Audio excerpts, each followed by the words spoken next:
Hey, my Telos podcast friends, I've got a good one for you today.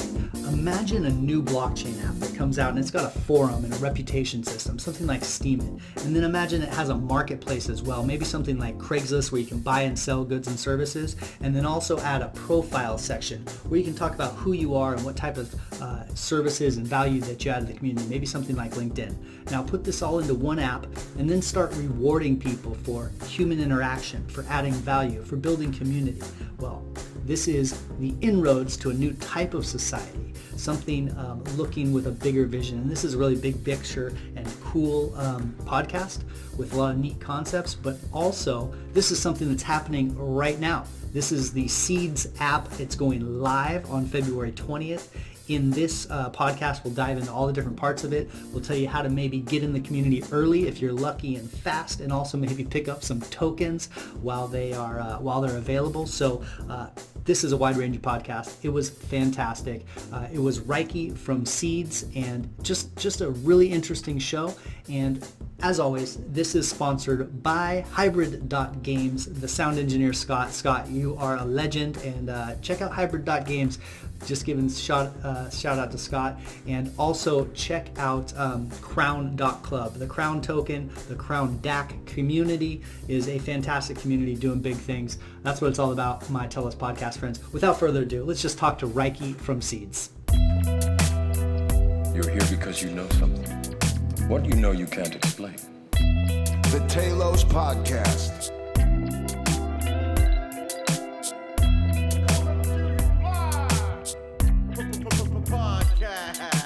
You stay in Wonderland, and I show you how deep the rabbit hole goes.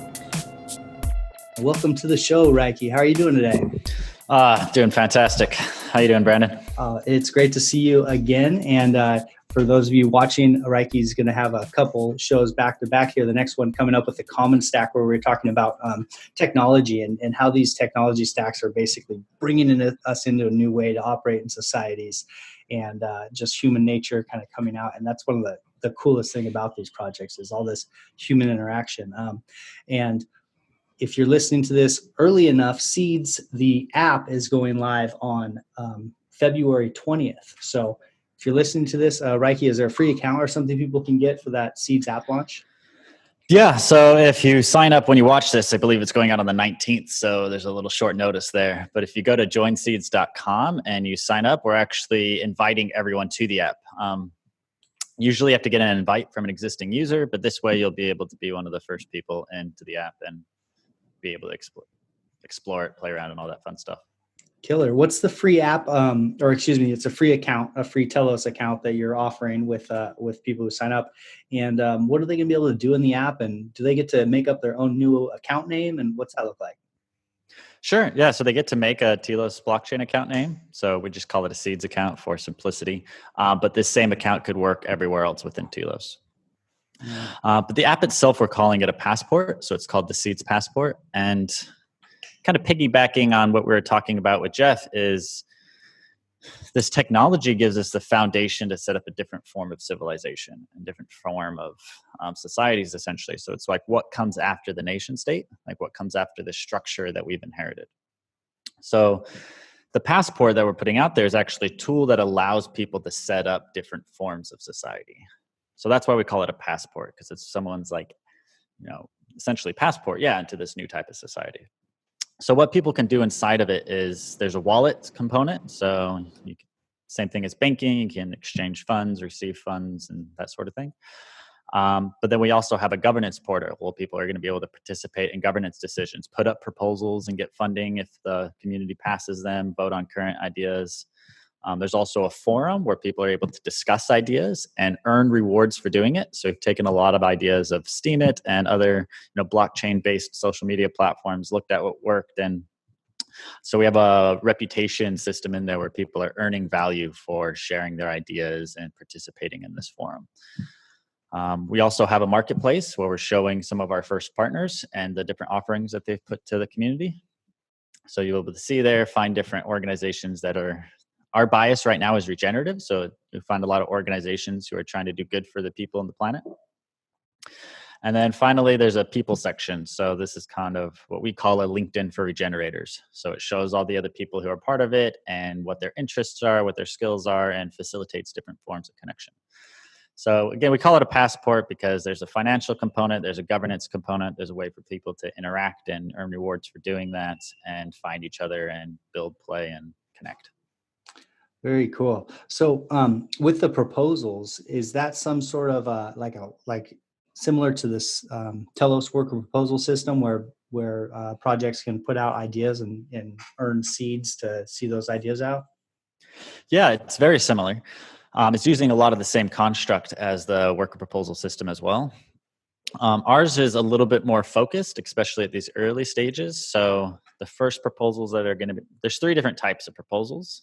One is when Haifa, the organization that's helping build seeds right now, when it reaches certain development milestones, it puts up a proposal to say like, hey, we've, like on the 20th, for example, we're releasing this public facing app. So that's a milestone that we've set to the community.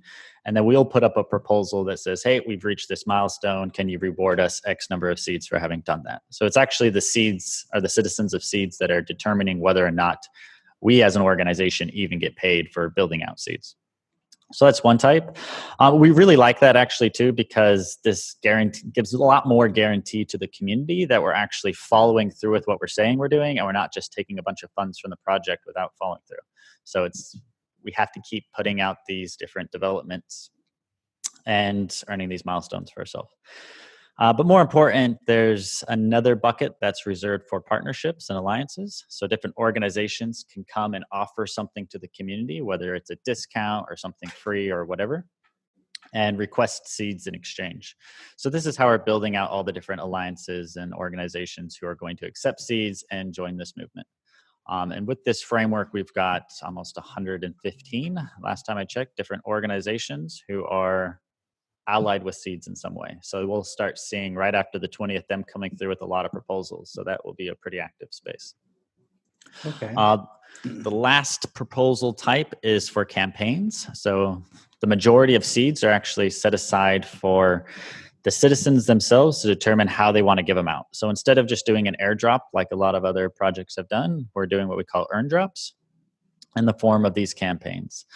So any citizen can say like, hey, why don't we give out seeds for planting trees? I say we give out, 1 million seeds in total, 100 seeds for each person that plants a tree. This is how they do it. And that's a proposal that gets put up. Or someone's like, hey, why don't we give out rewards for donating our time and efforts at a homeless shelter or whatever. So whatever ideas the citizens of seeds themselves come up with, they use this governance process to decide how they want to reward people for participating. That's an interesting take. So essentially they're putting out, the community would come together and put out an idea, like the tree idea is cool. Like, okay, if you plant a tree, we'll give you 10 seeds or something like that. And so are you going to come out with kind of a set amount of, kind of these projects? Are you going to launch some of those yourself to get it started and show people how to do it? Or are you just going to kind of leave it open to the community and see what they come up with? Definitely both. So Haifa has some ideas for campaigns that we're going to put up there and ask the community if we can run them. And we also have all the tools to be able to run the campaign, such as the place to put in your social media sites to verify that you actually did plant the tree. So there's some practical parts of running a campaign that Haifa itself has developed to be able to run all different types. But yeah, Haifa, we're going to put up the plant seeds campaign. That's why I talk about it a lot, because it's one that we're promoting. We're also doing a good seed or good deeds get seeds. So do any form of like good deed, share about it, do a really beautiful story related to it and get some. And the last one that we're thinking of running is part of the local food system. So it's called Proof of Food. Show that you are either growing food, making food, selling food, whatever, and we'll give you some seeds. So that's just ideas that Haifa has. We don't want to have too many because we don't want to take over the show, but we're going to show people how it's done and help that, cultivate those ideas and get them going. Yeah, that's a cool idea. The food system is such like a kind of low hanging fruit. Funny pun there, but like kind of low hanging fruit for big change because the food system and the supply chains and all of that is just such a giant mess right now, and it's cool to any sort of little incentives to drive people back towards eating food, they know where it comes from, or growing it themselves is a really, that's something I'm passionate about personally. So I will be sending pictures of my garden and hopefully getting some seeds along the way this year for sure. Yeah, so that's our plant seeds, get seeds too. Like, yes, it's planting trees, but it's also, there'll be different levels. So if you go out there and actually plant a whole garden, you'll earn a lot more seeds than just, planting one plant. So we do want to encourage people to actually go out there and make a lot of plants happen. Actually back in my Steemit days, I did a contest and gave away a bunch of steam for anyone who would turn a section of their lawn into a garden. Like I did that at my house, like cleared all this grass out, like did a big double dig, and like had a instructional thing. And so one person for sure, I'm not sure if it was one or two, one person for sure had like this whole video and went and did it. It was pretty cool. So I look forward to seeing what kind of real boots on the ground change you guys make, because it's really amazing feeling to do something on the internet and then see like this real world impact, like soil being turned over and vegetables being grown because of something you put into action from thousands of miles away. So that's gonna be powerful. Yeah, I love that. Oh, so here's a campaign that you can steward. I'll get behind it. Grow food, not lawns. Yeah. So that's the idea. Turn your lawn into a food garden, and yeah, that's a fantastic one. I'll let you run that one, Okay, or anyone cool. who's listening to this. Yeah, there you go. There's an idea. So also you talked about the alliances. Can you talk a little bit more about the alliances and how that system works? Sure. So to give a little bit of context here, what Seeds is a financial system. So I don't know if for those who weren't necessarily fully aware of that. And what makes a financial system viable in any way is if you can actually use it for meeting your basic needs. So a lot of our alliances focus on basic needs. So energy, food, housing, etc. That's also why we're really focused on the food system, because if we can convert the food system and get farmers and growers accepting seeds, then you can always buy your dinner or your next meal with seeds. So it creates that really grounded use case that everyone needs to eat, right? The alliance process is there's a lot of organizations and businesses out there who are doing good for the planet, who are against their own financial self-interest, actually taking the extra steps to be, regenerative or sustainable or paying their employees better. And our current financial system actually doesn't reward that or even recognize that.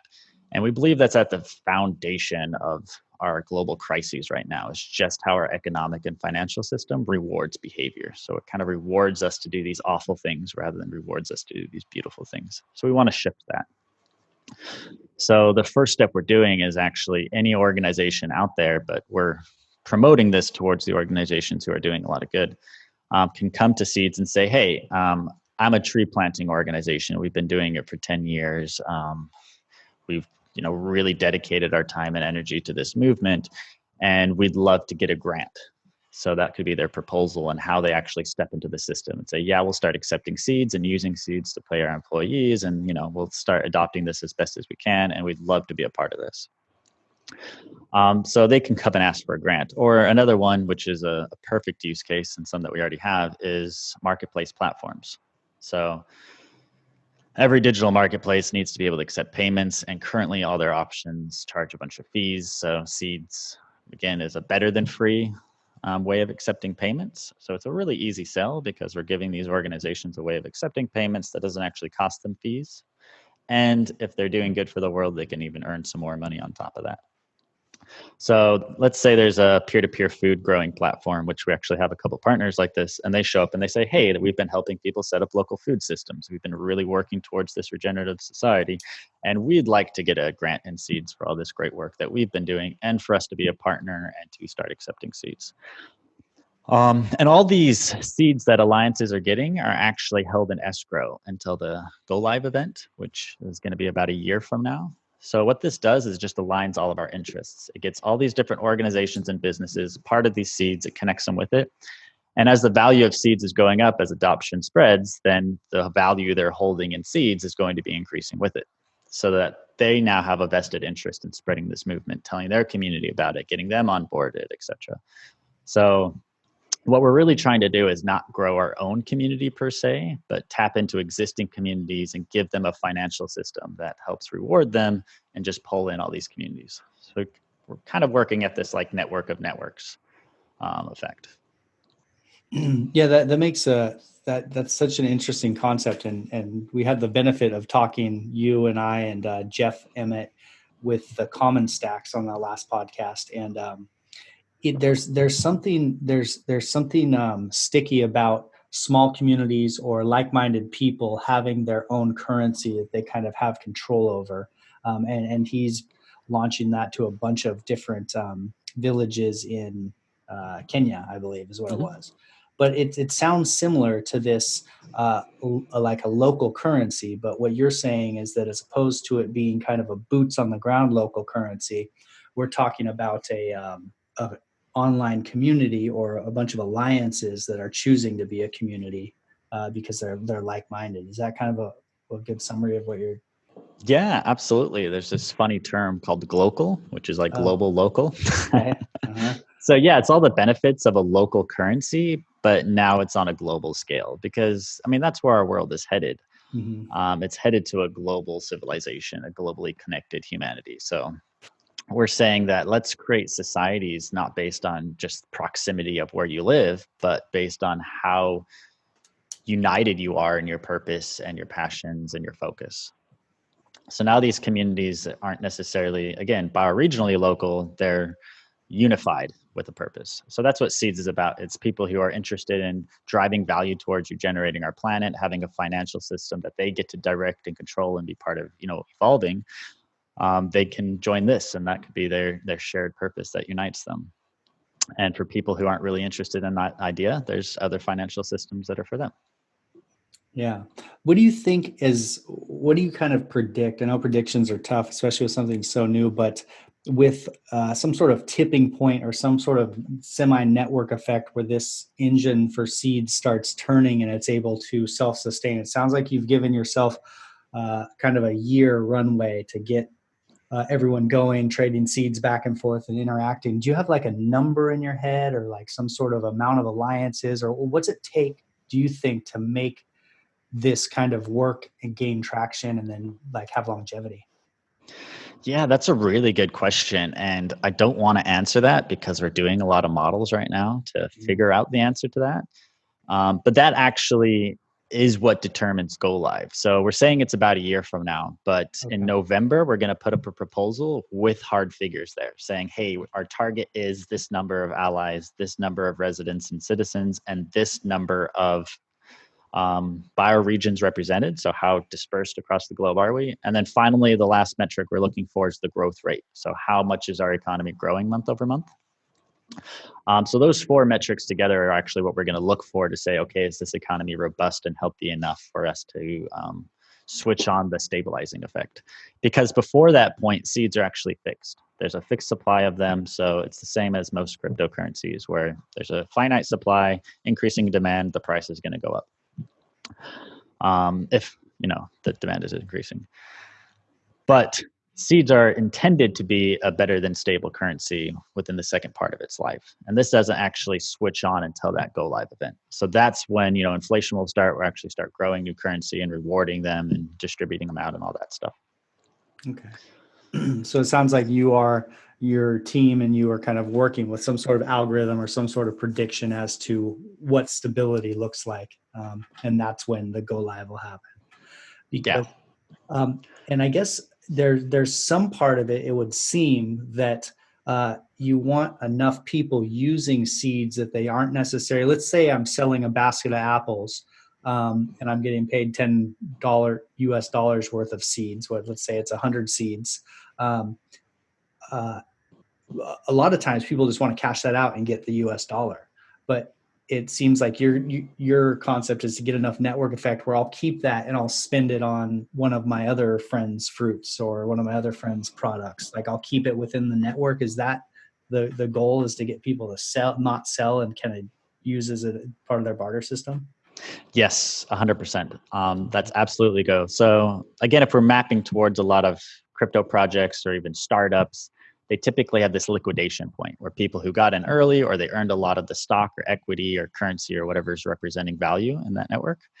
There's a point where people want to sell it. They want to realize their gains. And what that means is they want to translate those assets into a currency so they can make their daily purchases with it, right?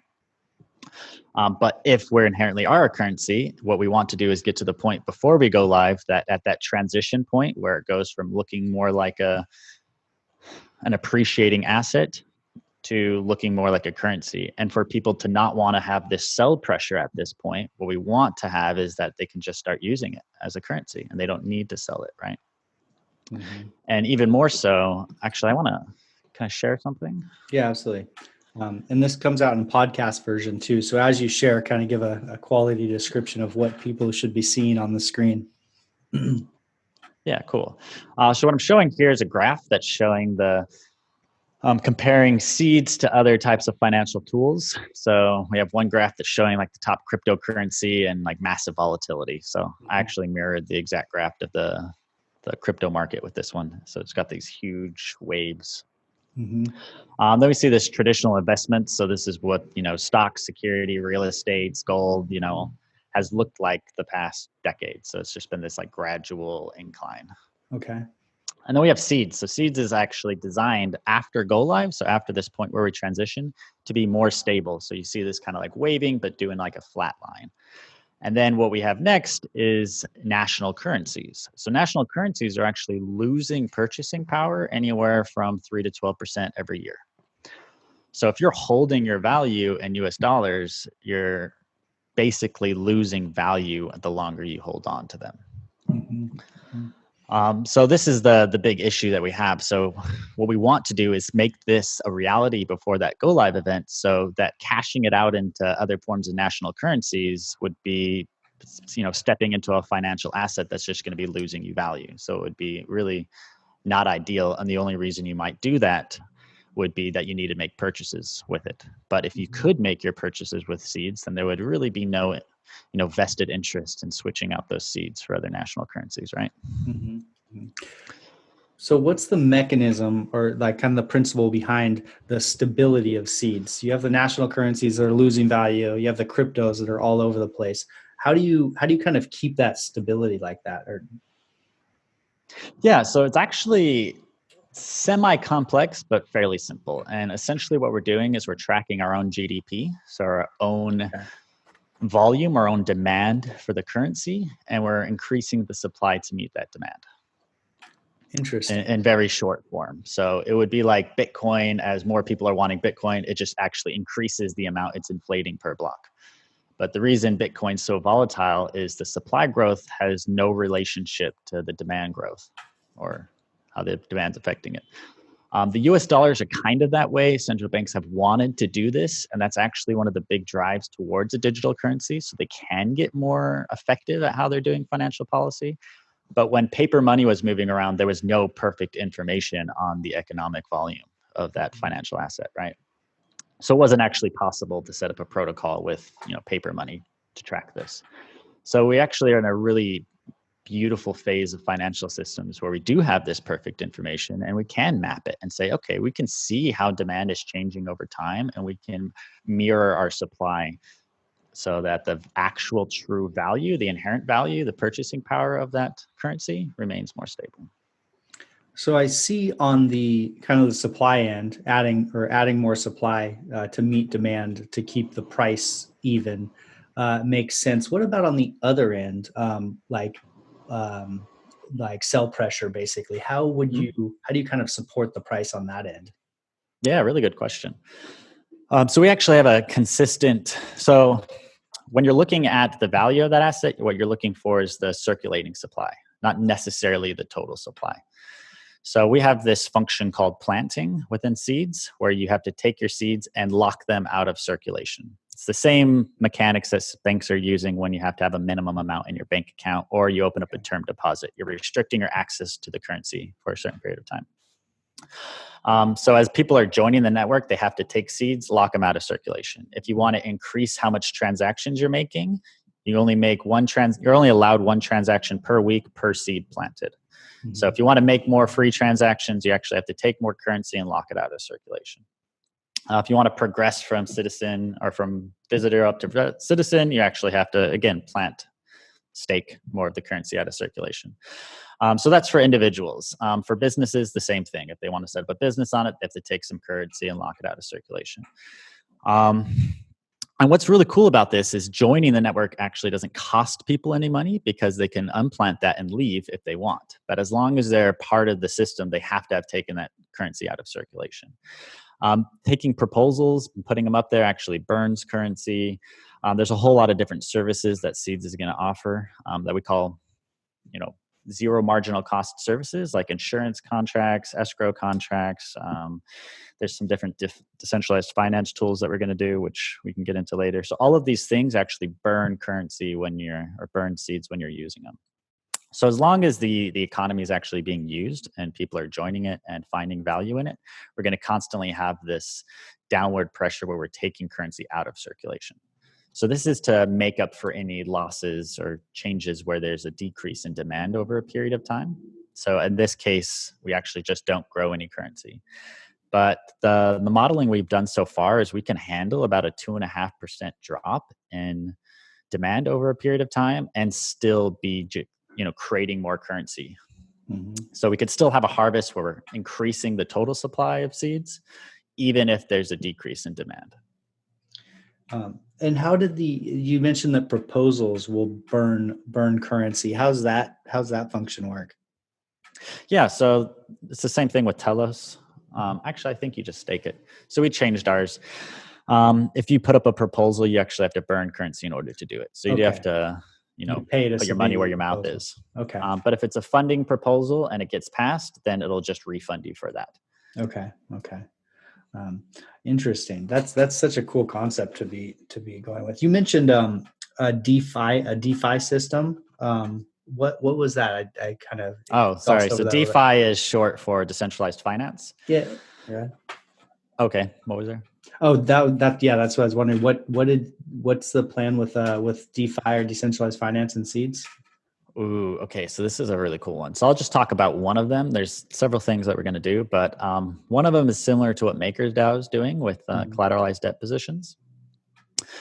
Okay, that sounded complex, but essentially the incentive for Bitcoin is to grab Bitcoin and hold on to it, right?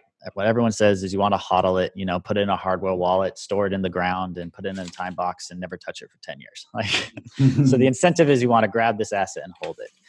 The incentive for Seeds after go live is you actually want to spend it, because the more you actually are using it, the more rewards you earn. So we've created a better than free currency. So we use this DeFi tools, which is part of what we call our Seeds bank. And what it does is it allows people to take Bitcoin and lock it into a contract and then get seeds to actually be able to spend. So you can get a loan on your own Bitcoin, hold on to the appreciation of that Bitcoin, and then be able to actually use seeds for your day-to-day payments. So what that looks like is, let's say the daily rate for seeds in Bitcoin is 1,000 seeds equals 1 Bitcoin. You can set up a contract where you put your 1 Bitcoin in there and you get, say, 800 seeds back out. So now you can use those 800 seeds, and at any time you could buy back your Bitcoin for those 800 seeds plus a small fee. And that small fee is burned, which again supports that system I was telling you about. And that fee is anywhere from about 3 to 4% every year. And if Bitcoin's appreciating at 1,000% or whatever, then 4% is nothing on top of that appreciation. So this is a really good deal for you. So as long as Bitcoin's appreciating above 4%, it makes a lot of sense to open up this contract and be able to use seeds, gain the value that the seed system's offering, and still hold on to the appreciation of your Bitcoin.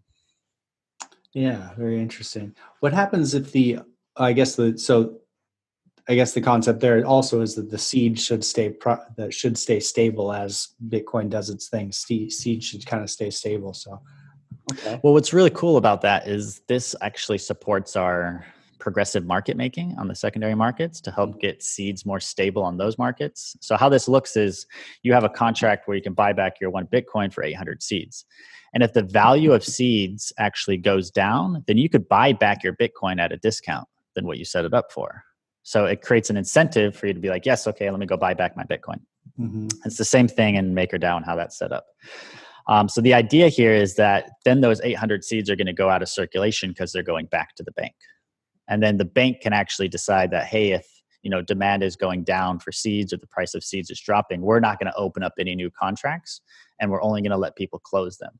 And what this will have is a constriction in the circulating supply. So as the price of seeds drops on the secondary market, we actually restrict the circulating supply so that the price of seeds will start going back up. Okay. So it works as a stability mechanism in that way. Mm-hmm. Yeah.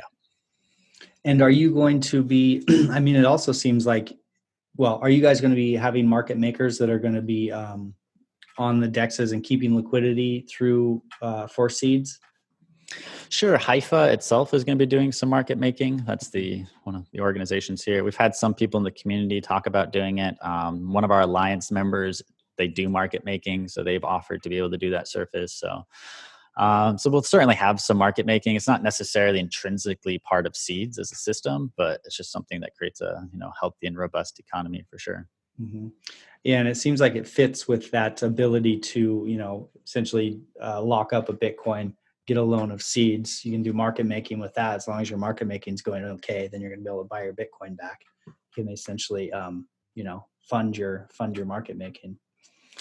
Yeah, and it reduces all of your risk too, because again, if seeds drops in value to nothing, then you could buy back your Bitcoin for free. Mm-hmm. Great. And you're able to just use those seeds during that time. Mm-hmm. So it completely hedges all your risk of participating in seeds. Mm-hmm. Yeah, you probably know Ryan Gray. I like to give him a shout out every once in a while because he's such a connector behind the scenes with all these with the Common Stacks project. So, but he's got a market making with System 9 that's interesting, that they might come be a part of your guys' price stabilizing too, or adding liquidity. Cool. So what other this DeFi stuff is interesting. What other avenues are you looking at with seeds and DeFi? So that's the first one we're working on right now. We also have Bancor, so we have a protocol in there to help provide more liquidity in these early ages. So we're doing that between Telos and seeds and EOS and seeds. Essentially, for those who are unfamiliar, the Bancor protocol it takes two different assets. So we'll have seeds and we'll have Telos, and it puts them into two buckets that are connected with each other, so that as one bucket gets smaller in value, the other one's price increases. So what this does is it guarantees that there's liquidity between those buckets and just adjusts the price accordingly. If that made a lot of sense. So that's one of the other offerings that we're going to have. And that's all we're talking about right now, because that's the first features we're going to be rolling out. There's some really edgy conceptual stuff that we're working on, but maybe I'll leave that for another time once we get closer to actually releasing that. Cool. Well, we can bounce off of DeFi into one of the other parts of of the Seeds app launch that's coming up. It sounds like there's a forum with reputation, somewhat similar to Steemit. What would you say? What's the main difference? If someone just pictured Steemit in their head, what would be the main difference from the Seeds interface? Sure. As far as the interface is concerned, ours is only app-based at this point. So the interface looks more like Medium than it does like Steemit. Okay. And it's entirely reputation based. And yeah, we've looked at the whale issue that was plaguing Steam. And the concept there is essentially the more money you put in, the more your vote is. And that's it. So the more money you have, the more money you direct. And that created this situation where there's just whales voting on each other. And we had this like bot army and all this stuff that was just not necessarily ideal. So we've removed that, and what your reputation is based off of is just how many people are upvoting and liking your stuff. So it's more of a reputation-based system rather than a financial-based system as far as the forum's concerned. But what's cool about the reputation and seeds is earning some of this new money. Okay, so taking a step back, when we're growing new currency to meet new demand, we actually deliver this currency out to the community in a number of ways. One of those is giving it out to all the citizens and residents of seeds. And how individuals earn part of this harvest is based on their contribution score. So their contribution score is made up of their reputation, their transaction volume, how many seeds they have planted, and their community building score. So their community building, their transaction volume, and their planted seeds are all metrics that are basically fixed. They give you a value between 1 and 100, but the reputation works as a multiplier against those other metrics. So this might sound a little intense, but essentially planted seeds is the same as proof of stake. So in proof of stake systems, the more money you have, you lock it away, the more money you get. But what's wrong with that system, what I find problematic with that is it just concentrates wealth over time. The more money you have, the more money you get, the more money you have, the more money you get. And you follow that out with any length, it just concentrates wealth, which is what we're seeing. Either way, but there's still some benefits there. It says you have stake in the game or skin in the game. It says that you're dedicated to it. You're willing to commit your value to it. So there's some good things, but there's also a dark side if it's left unchecked. So either way, we've taken proof of stake. We've taken transaction volume, which gives you that encouragement to actually spend it and use it.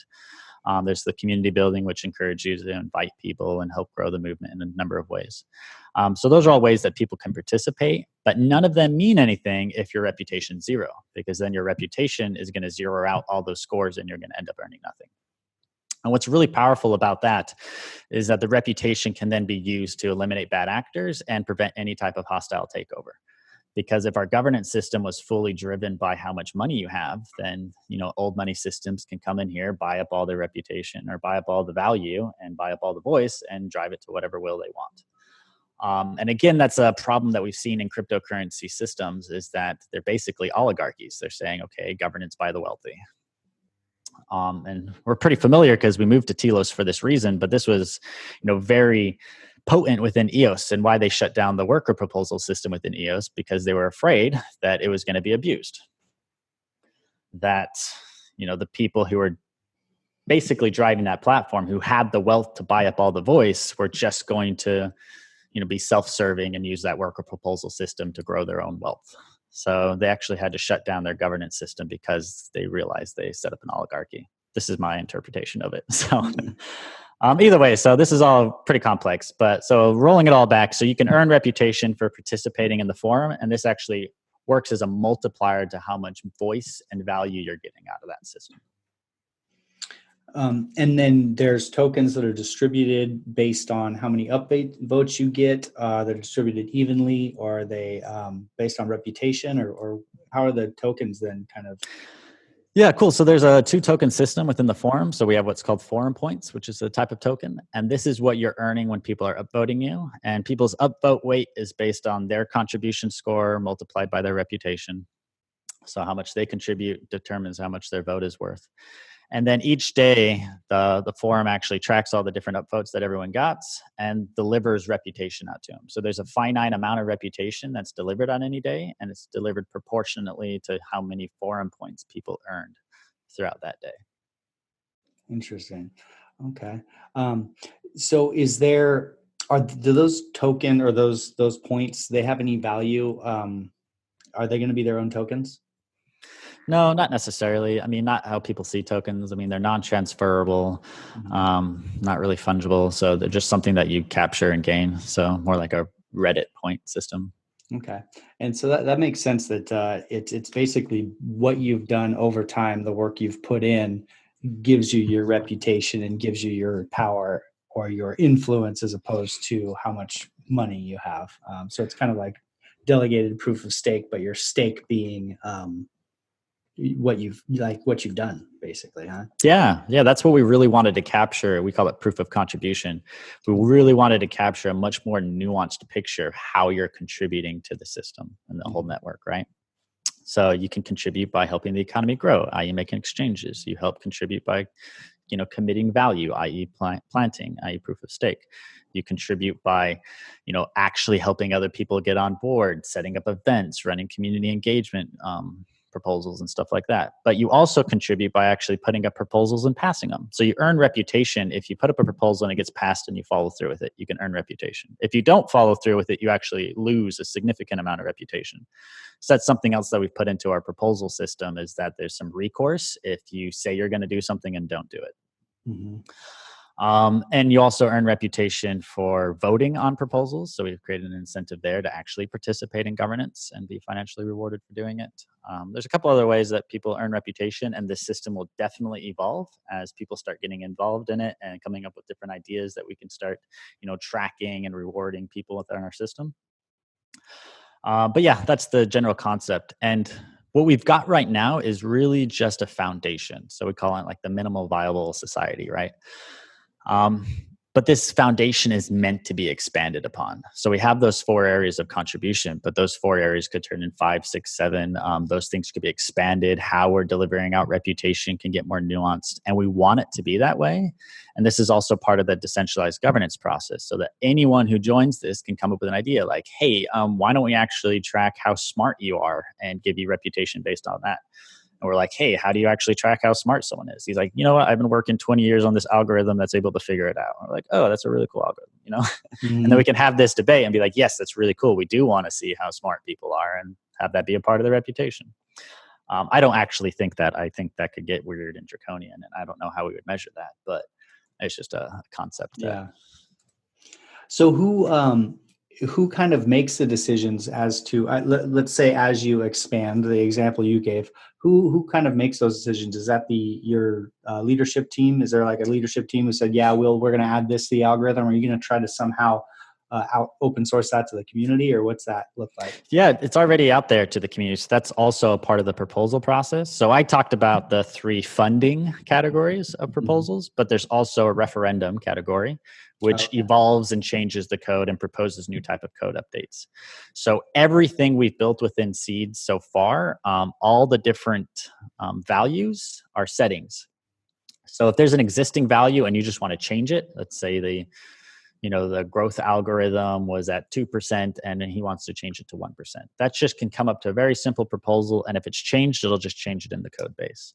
But if it's something more complex, like creating new code, then we still take it through decentralized governance. And if proposals passed to actually add that new code, then there's this elected body of what we call stewards. So it's the exact same concept of the 21 block producers. So there's 21 accounts that are holding multi-sig authority to be able to add new code into the system. So that's not the Haifa team. It'll be run by the community. People can be able to apply for these roles and petition for them and all that stuff. But yeah, right from the get-go, we want to decentralize this as much as we technologically can. And the other concept around that go live point that I was talking about earlier is this is the point where it's completely fully decentralized. So there's a couple more components that we have to build out in order to have that be a reality.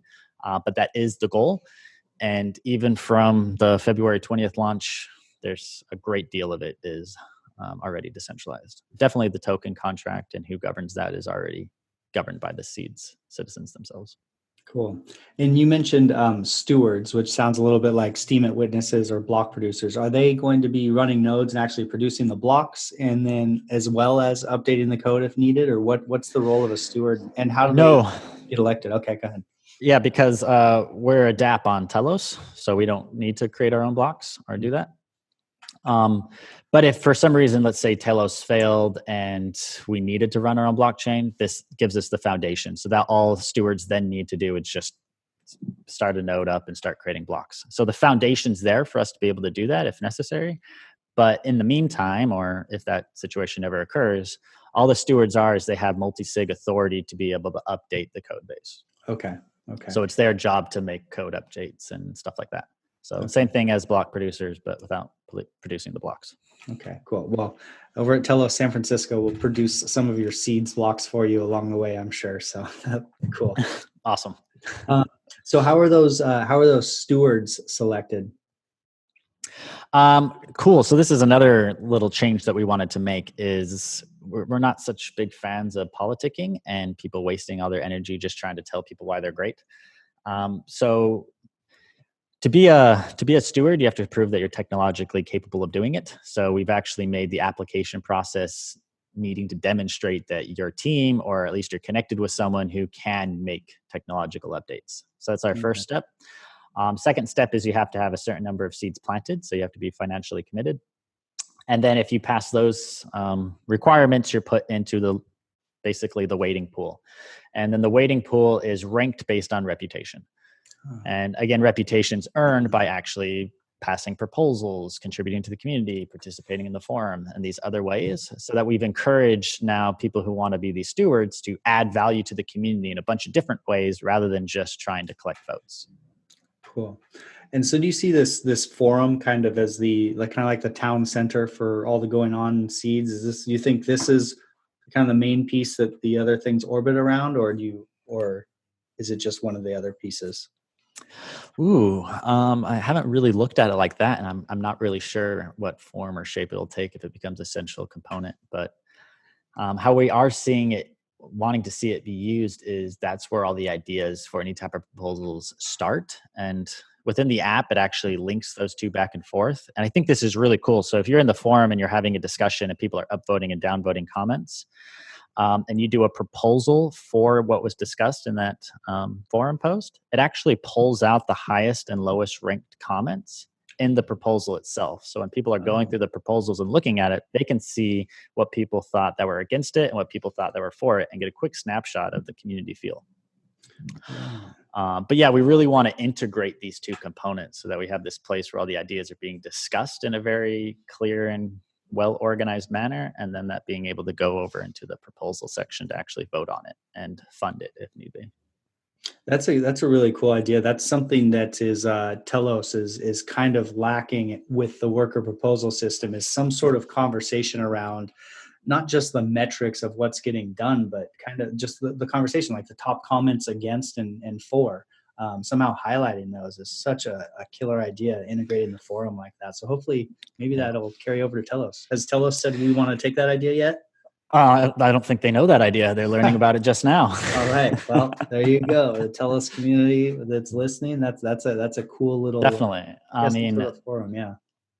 What I've seen in worker proposal systems is they're very disorganized. There's not a clear debate happening. Within the forum too, it gives you different tools to be able to take like dot ranked voting and different polls, so you can get how the community's feeling before you actually ever have to take it to a vote, and burn those seeds and take that risk and waste people's mental space and seeing a bunch of proposals. So the forum is really that place to test out all the ideas and evolve them, so that really the proposal section isn't that place where ideas are tested, but that's more like just the official process of passing it. How we would love to see it is more just like a thing that people are going through, but they already know it's going to be passed because they've already discussed it with the community, evolved the idea collectively, and you got a feel of if it was going to pass or not. Yeah. Yeah, kind of the mechanism for that in the Telos worker proposal system is just it's like a Telegram channel, but it's like, a Telegram channel, everything gets lost. It's hard to have some sort of thread of what happened with this, and when. And so that's going to be a huge, huge tool. It might not seem that important, but that's a big piece of the puzzle, I think. Absolutely. Mm-hmm. Very cool. I mean, Telegram blows my mind that why we're using that. I mean, it's going back to like version 1.0 of text messages, where you have to like track between who you were talking to, and there's just like crazy chaos of information. It's like, I don't even know why we've moved to that. Yeah, I know. It's a rough place to be. It's like kind of like it's where everyone is. So it's kind of like there, but man, especially after you've been around a few years like you have, and you have 10,000 Telegram channels and things going on, it's just like, okay, I need to just start fresh. Yeah, right. Exactly. Yeah. I mean, it's definitely useful for some things, but for managing a worker proposal system or having like really detailed debates, like, it's not for that. Yeah. Yeah. You need those threads and things like that. Yeah, absolutely. Cool. So we talked about the proposals and the forum. You also mentioned the marketplace as one of your sections. Can you talk a little about what that is? Yeah, so version 1.0 of it is just highlighting our alliances and what offerings they're giving. So this is more like a yellow pages where you can come here and be like, oh, okay, this organization accepts seeds. And for citizens, they're giving a 10% discount. Cool. So this is where you're going to be able to go find everyone who accepts it. We're going to start evolving this, and actually, so taking a step back and why this is really cool for anyone who has an organization here. So citizens and residents, so the people of seeds, earn seeds by how much they're contributing, but so do organizations. So organizations also have their own type of contribution score. So there's two different account types within seeds: the individual account type and the organization account type. And part of how organizations earn seeds is they have their own type of reputation, but this reputation is based on how regenerative they are. So the marketplace is actually going to rank organizations by this regenerative score that they've got. And we're working with a couple standards organizations and standards bodies that actually rank organizations by how ethical they are, how beneficial they are, etc. So we're collaborating with them in order to get a really robust snapshot of how beneficial an organization is. So then if you're looking to support organizations and businesses doing good for the world, this will be your place to go and find them and be able to use this seeds currency to be able to purchase from them.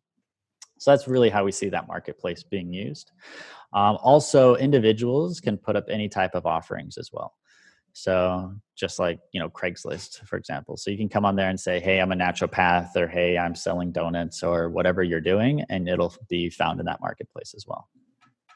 So do you see people selling like physical products online within these marketplaces, or do you see this more like neighbors kind of bartering and then handing each other stuff physically, or what's that look like?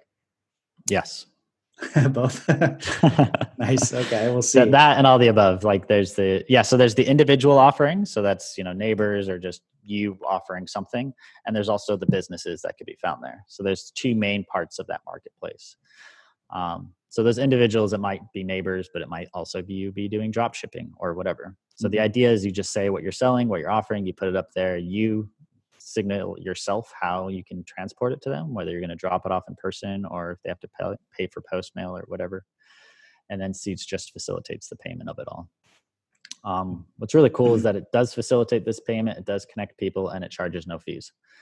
So it offers a lot of the same services that current marketplace platforms are offering, but without taking a cut. Oh, that is cool. Interesting. So is there like a wallet within the marketplace, or is that your wallet is going to be within the app, and then the market it's all connected within the app? I guess that's kind of a silly question. Yeah, exactly. Okay. But that was one of the other DeFi tools you were talking about, and also how we burn seeds is that. So say you're dealing in the market and you don't necessarily trust the guy you're dealing with.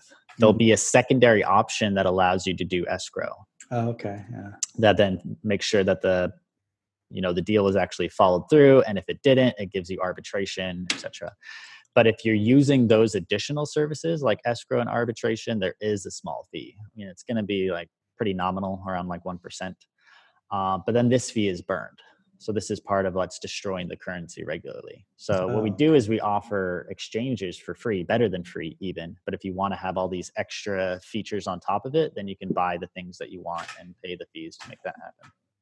Cool. So can you give an example of one of the alliances, or is that you want to wait till, I guess it's going to be the day after this goes is when it's launching. Can you talk about some of the alliances at all yet? Sure. Yeah. Oh man, we have a whole load. So if I'm going to talk about a couple of them, it almost feels like I'm biased towards those. So actually better that I don't. Okay. Yeah. Because I don't even know who to mention. And then it'll be like, why did I mention them and not someone else? Sure. But what we're going to be doing is right after we launch on the 20th, we're releasing the first round of our alliances.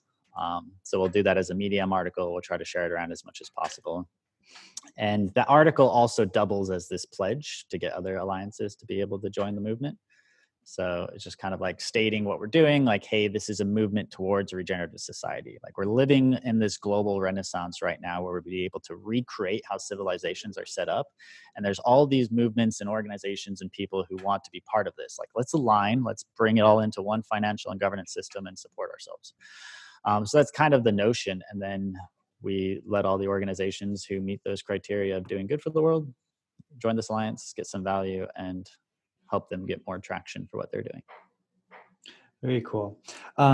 So the sounds like there's 4 parts to this, and the last part, if it is the last part or not the last part, let me know. But the last part, the people section, which you described it kind of like LinkedIn, would that be separate from the forums, or are we talking about like you have this kind of profile that you interact with the forums and it's like a LinkedIn profile, or what's that look like? Yeah, it's kind of like kind of like a LinkedIn profile. So you put what your interests are, you put your roles if you're actually filling any roles in the Seeds community. Um, put what you're passionate about, what your offerings are. So that's also a place where you can lift what your gifts are.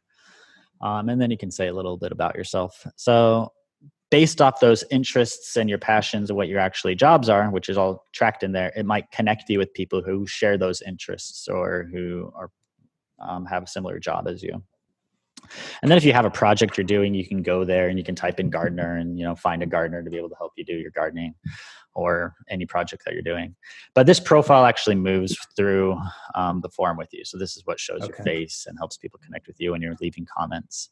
And the same profile service we're using with a number of our alliance partners because we want to have it all integrated. So we're actually bringing a lot of people to Telos. So as we're building this alliance and they're like, yes, these decentralized finance tools, those are cool. Like we wanted to decentralize our organization too. Every organization who's talking about this, and there are a lot, we just keep driving them to Telos. We're like, great, let's do it together. And then we can unite our profile service.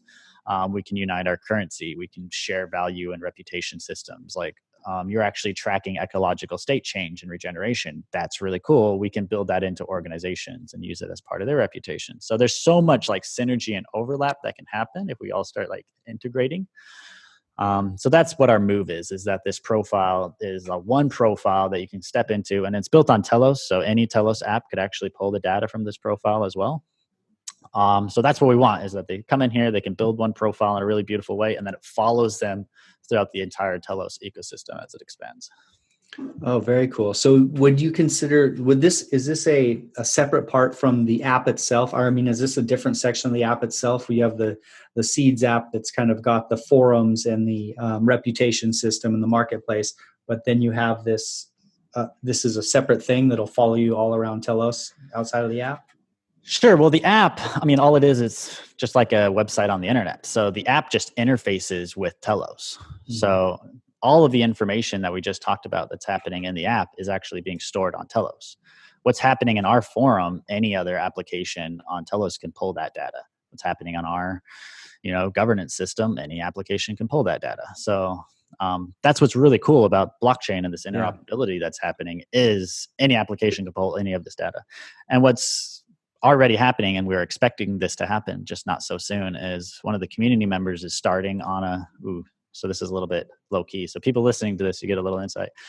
They're building a different type of wallet. So we have the Seeds Passport, but they're building another version of it because they wanted to try it in a different way. So they're able to pull all of this data that the Seeds Passport is capturing because it's all stored on the blockchain. Wow. And once Douglas gets dStore out there, we're going to be using dStore to store all the data in a way that's easily, obtainable. Very cool. So that, I guess, a good example for people who have used Steemit is how Steemit had its own interface, and then there was SteamPeak, which was another interface, and Busy.org, which is another interface. That is one of the really cool, not talked about often features of the blockchain is this idea that all these people can come and make their own tools, their own UX, but use the same system, all share the same system. That's so cool. Yeah, absolutely. And they can start adding to each other to provide this more robust picture. Because if we're talking about your profile and your reputation, well, if you're part of 30 different applications, you're probably gathering data from all of that. And then if we start actually interoperating, then we can use that for a whole system. So our reputation might start expanding by, we're working on Pure Honor right now. That it might be like, how much are you participating in that system? Cool, that could help build your reputation too. Mm-hmm. So it could start expanding to the rest of the Telos ecosystem of how much you're contributing to that as a whole. I mean, that's just, theoretical, and we'd have to see how much value that adds. But I mean, what's cool is that it's possible. Yeah, definitely the possibility of some sort of reputation system within Telos itself is an interesting direction to think about. How much are you different parts of the community are you actually adding into? How many of these projects are you part of? Or that's a cool concept for sure.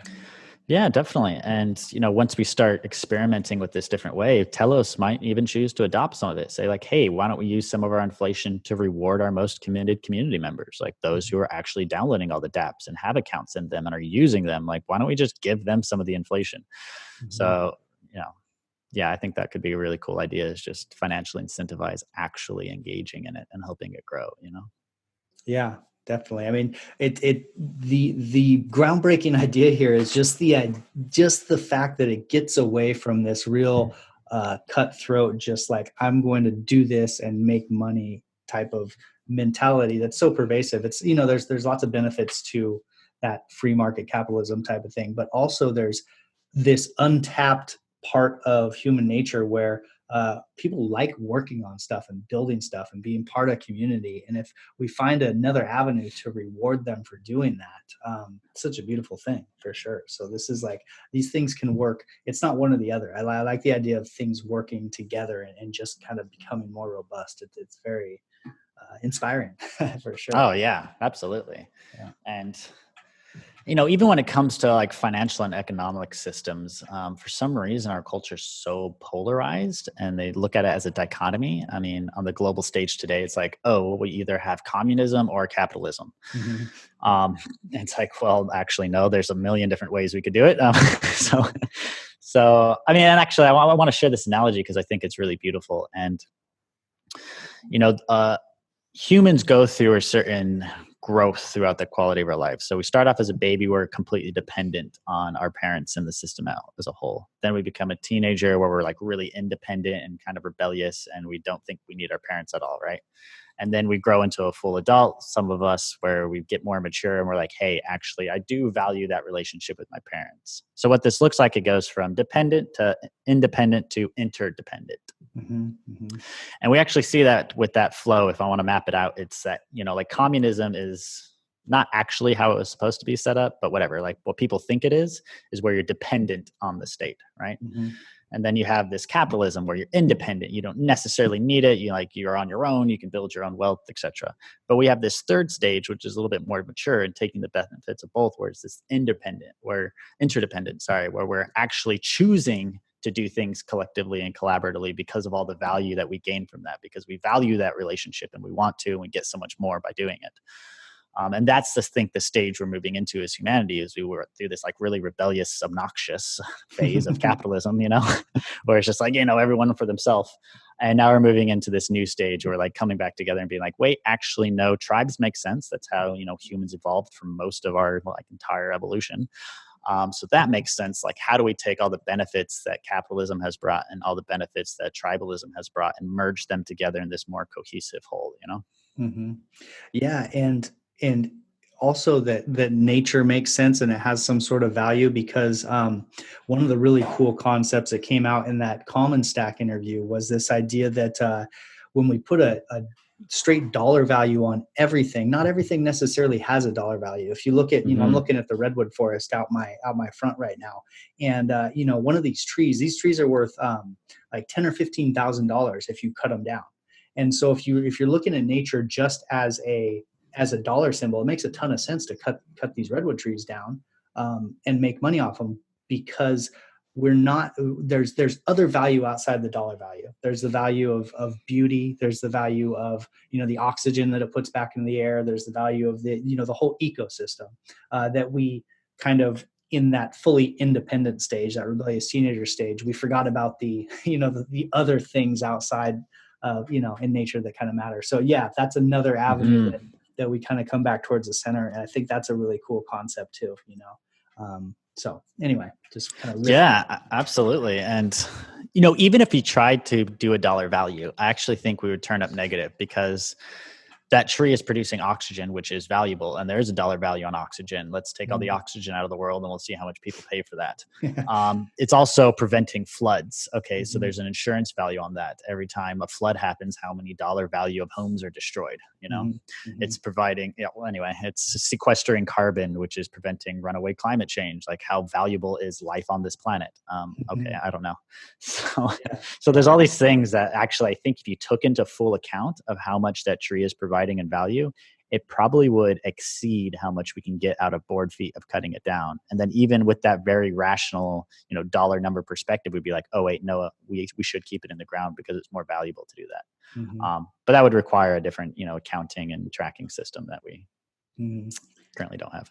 And part of what we're growing towards, like, that's kind of what's bigger picture. What's interesting about what you're doing here is that you're finding ways to label other types of value and reward people for that. And that's that's a whole new realm that's kind of in between, like you were saying, getting back to swinging back a little bit towards human nature, tribalism, in the nature itself.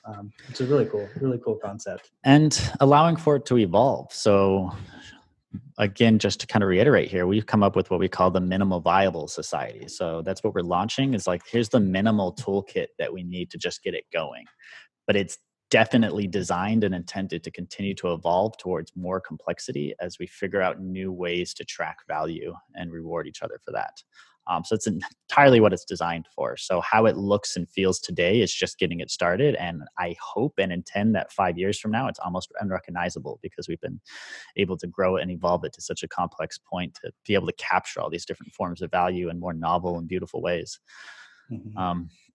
But also what Seeds starts off as is part of the currency that we're growing when the economy grows, goes to essentially that worker proposal system. So it goes to the proposal system, and 25% of those funds are earmarked as grants for regenerative projects.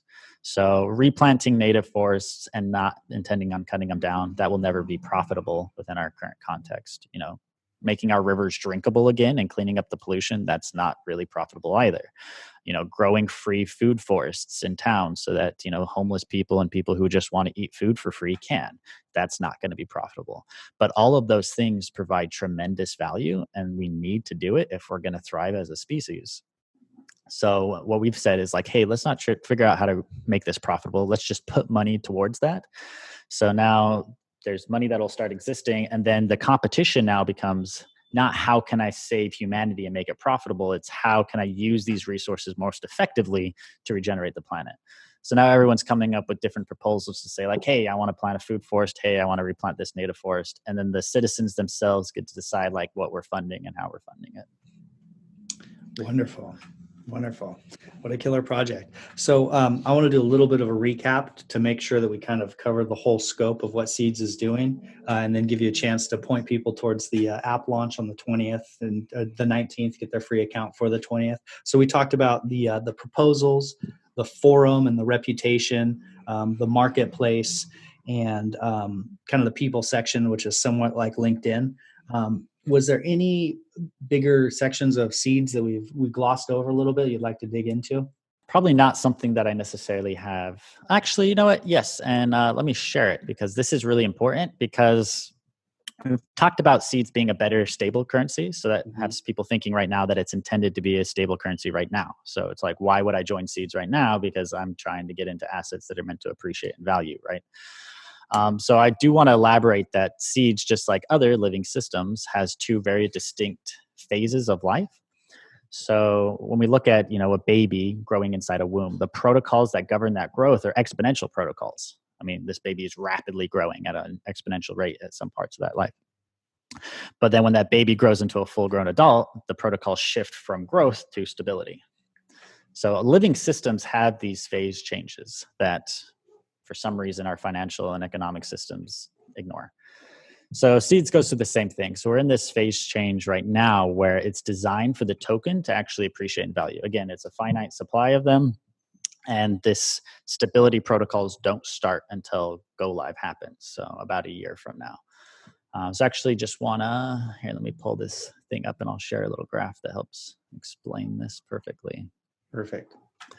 So, and then for those who are listening, I'll just make sure I explain it. So I'm showing here is a graph where it has this real growth curve to it, and then it has this part of volatility and then tapers off. So the phase that we're in right now is this pre-go live growth phase. Again, fixed supply, but the price is intended to increase if there's new demand and our economy is growing and more people are adopting it. So we're actually giving the best of both worlds. We're saying, hey, we can have this thing where it rewards people for actually getting in early and being part of that. But then it's going to evolve in this better stable currency. But it's still slightly going up because this is in US dollar value. So if the US dollar is losing value, the value in Seeds relative to US dollars is still going to be increasing at whatever rate the US dollar is losing value. So yeah, I did want to elaborate that we do have those two shifts. So a lot of the communication around seeds is about the reality that exists after go live, and we didn't really speak too much about this pre-go live phase. So I know there might be some confusion about that. Yeah, and that's a good thing to hit on. And the fact that it's not necessarily in this real stable state yet. That's the future. And hopefully what happens is as you ramp up and people are locking up tokens, the price is increasing to the wherever that's going to go to. Yeah, exactly. And only 40% of the total supply is going to ever be in circulation before that go live period. So we have 5%, which Haifa is going to be selling over the course of this year in order to finance the development. And this is only, again, if the citizens actually give us these funds. And then the other 35% is for those campaigns. So, plant seeds, get seeds, proof of food. So all these different things that people have to do an action to earn some seeds. So if the majority of the tokens, 35%, which 35% of 40 is like something like 90 something percent. So 90 something percent of the tokens are actually being distributed to people who had to earn them. And I personally believe that if you had to go out there and plant a tree to get 100 seeds, it's not because you're wanting to take it onto an exchange and sell them. It's probably because you're interested in this idea, you're committed to it, and you're going to hold on to them. So we believe that there's going to be a lot of holding pressure for the majority of seeds, and that's how we've designed it. Because what we do want is for seeds to really find a good value relative to US dollar before we start that stabilization protocols. Yeah, absolutely. And you mentioned that some of the seeds will be sold by Haifa to kind of, if they're released to Haifa by the community, the Haifa will be selling them to fund their development. Is that going to be like on a DEX they'll be selling them, or how are they going to be selling those to? Ooh, yeah, really good point. So on the 20th, we launched the passport. And then for people listening here, I'll give you guys another bit of insight. We're going to do 3 days where we're going to have our Genesis citizenship drop. So usually the process to become a citizen takes a little bit of time. You have to prove that you actually understand seeds, that you've been around for a while, and do some other things. But we still need a lot more citizens to make this really decentralized. So we're going to have a 3-day period where we'll have it'll be fairly easy to do, but we'll have some type of campaign for you to do, and then you can become a citizen. And then at that same time, we're putting out a proposal for Haifa to earn some seeds for actually having got us to this public launch place. So if that proposal passes, then Haifa gets some seeds. And then we're actually putting these into a sale contract that we're building on Telos. And actually, this is a really good point to go over too, because you guys will all really like this. So how the sell contract is going to work is we're going to accept Bitcoin, Telos, and EOS, and maybe Ethereum. We'll see how we feel about that. And how it's going to work. Oh, stop my video. Let me share this. Is we're going to have what we call a progressive sale. So Haifa will get about 55 million seeds. And what we're going to do is we're going to have 50 rounds where we're selling 1.1 million seeds in each round. So we're going to start off at whatever the market rate for the seeds are at that time. And then we're going to inch up at 3.3% each round. So that's how we're looking to sell it. And all of this that I'm showing on the images right now is part of a token sale contract. So our token sale document. So I'll share this with Brandon and he can share it with all of you and you can read this whole document. There's a lot of really good information in here for those interested in this. So that what we see is it inches up, and if we raise 1.4 million in new capital over the course of this sale, it might go on for a couple months, then the price has gone from 1 cent a token up to 5 cents. But of course, these are all liquids, so someone can buy it at 1 cent, hold on to it for 2 rounds, and then sell it at 1.09 cents if they want. I mean, it's up to them. So the amount we need to raise is actually 1.4 million of new capital, not necessarily people just exchanging other tokens that they bought. In order to bring it up to 5 cents. And 1.4 million is, especially in this market and it picking up right now, and historically, it's a pretty low benchmark to be able to see that type of growth. And it looks like that sale begins on the 27th of February? Yes, that's the intended date. So if the launch happens on the 20th, there's a 1-week period to vote on that proposal. So if the proposal passes, we get the funds, we can start the sale. Okay. And then will that sale is going to take place through a token contract that you're offering through the Seeds platform somewhere, it sounds like. Right. Okay. Exactly. So actually, we've partnered with Carbon too. So through the app itself, you can transform your fiat directly into seeds. So you can buy it through fiat, or you can bring your Telos right into your account, and we have an exchange contract where you can turn your Telos right into seeds, or you can interface with this contract where you can send BTC or EOS or Ethereum to address. So we're building that all right into the passport itself to make it just really easy for people to be able to participate in this. All right, great. And is So it you going don't to have be to go and get on exchange or anything extra. very cool? And is it going to be citizens, open to citizens only, or is it going to be open to the public for the token sale? No, it's open for anyone who has the app. Okay. So you can join it. It costs you nothing to be a visitor. You do have to plant 5 seeds and get an invite. So it's the same thing with, EOS and Telos. It's just the nature of creating an account that you do have to stake some tokens into it. So we cover that cost, and 5 seeds is 5 cents. So it's super nominal at this point. But there's different limits. So if you're a visitor, you have a certain limit. If there's a citizen, you have a higher limit. So we actually give more ability to be able to participate in this the farther you move through the system. So that's another reason to participate in that citizenship airdrop, because then you'll have the highest limits. Okay. And can you do you know what those limits are at this point? Yes, it's 250,000 seeds for citizens and 25,000 seeds for residents, and I think like 2,500 seeds for visitors. But we're verifying what it is for visitors. And one of the reasons why we're doing this is it's our own form of like decentralized KYC, is we want to make sure that people who are able to acquire the most are people who are also committed to the system, not just people who are trying to speculate or maybe have ill intent. So that's why we're giving much more to citizens. So that's our own way of kind of vetting who is able to. Yeah, that actually makes sense. It's not going to be just someone speculating and trying to come buy up all the first round and then dump it on the market later or something like that. Very interesting. And so is there any sort of KYC process to become a citizen? Is it anonymous counts? Is it, what's that like? Yeah, so for the citizenship airdropped, no, but that's us kind of doing it on the back end. We're going to look at everyone who's applied to be a citizen and we'll make our own judgment call. But going forward, the regular process to move from a visitor to a resident actually has their own form of web of trust, where you have to get vouched by other citizens and residents. So they actually put their reputation on the line saying, yes, I know this person, I trust this person. And if that account that you vouched for, so we actually have decentralized arbitration, just like Telos, where we have you can bring disputes to court essentially. But if that account ever gets determined through arbitration to be a bot or a fake account or conducting any fraud, then it can get frozen, and those who vouched for it will lose reputation. So that's kind of how our system's set up is. And there's also a reward. So if that account that you vouched for becomes a resident, you earn some reputation and you earn some community building points. Become a citizen, it's the same. So we've created an incentive for people to vouch for each other and help them through the system, and a disincentive to vouch for fake accounts. And this is our own version of Web of Trust to help ensure that people who are residents and citizens are, beneficial actors and have been vetted by the existing community. This is probably kind of well, anyway, I'm going to ask a question. Is there a way for like a bot army to create their own web of trust, let's say?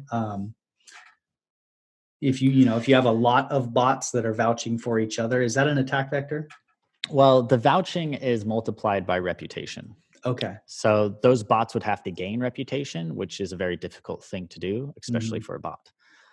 So that bot would have to, one, get vouched for, and then come into the forum and earn a bunch of points and then pass proposals and earn more and like basically be a human in order to earn reputation for his vouching to have any impact. So a new account that just joins, their vouch is worth nothing. So that's why you got to get vouched by existing members that have reputation in order to vouch for you. Cool. That web of trust, and there's some consensus algorithms. I was just reading about a consensus algorithm the other day that was similar to like a web of trust idea, but yeah, we don't need to get into that. But yeah, I love that. I love that idea of those kind of like networks like that, vouching for the people around you and them vouching for the people around them. And it all kind of making this algorithmically sound verification. That's cool. Yeah. And then just making sure that we're bringing in the human side of that too. So having incentives to collaborate and help each other and, make sure that the people you're vouching for actually understand the system, and there's a reward if they're moving through it. So it just, fosters and rewards community, which is what I think is really powerful about that.